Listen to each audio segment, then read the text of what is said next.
Sir ಈಗಾಗಲೇ CM ಬದಲಾವಣೆ ನಿನ್ನೆ ಕೂಡ ಡಿಕೆಶಿ ಅವರು ಹೋಗಿದ್ದಾರೆ. ಈಗಾಗಲೇ ಅದ್ರ ಬಗ್ಗೆ ನಾನು ಹೇಳಿದ್ದೀನಿ, ಮತ್ತೆ ಅದ್ರ ಬಗ್ಗೆ ಏನು ಹೇಳಬೇಕಾಗಿಲ್ಲ. ಮತ್ತೆ ಸಿಎಂ ಅವರು ಕೂಡ ಸ್ಪಷ್ಟನೆ ಕೊಟ್ಟಿದ್ದಾರೆ. ಸೊ ಒಂದ್ಸರಿ ಅವ್ರು ಹೇಳಿದ ಮೇಲೆ ನಾವು ಹೇಳೋದು ಇನ್ನೂ ಬಾಕಿ ಲೇಟ್ ಹೋಗುತ್ತೆ.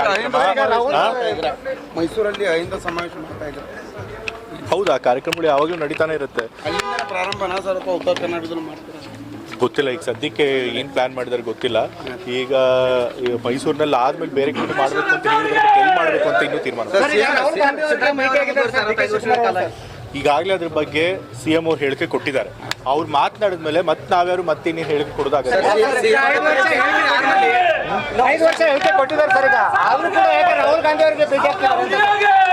ಅವರು ಒಂದ್ಸರಿ ಹೇಳಿದ್ಮೇಲೆ ಮತ್ತೆ ನಾವು ಅದಕ್ಕೆ ಆ್ಯಡ್ ಮಾಡೋದಾಗ್ಲಿ ಅಥವಾ ಬದಲಿಯಾಗಿ ಹೇಳಿಕೆ ಕೊಡೋದಾಗ್ಲಿ ಖಂಡಿತ ಮಾಡಬಾರ್ದು. ಆ ಕೆಲಸ ನಾವು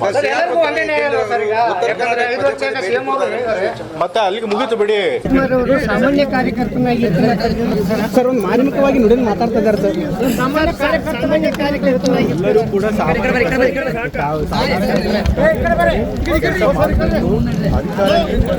ಶಾಶ್ವತ ಅಲ್ಲ.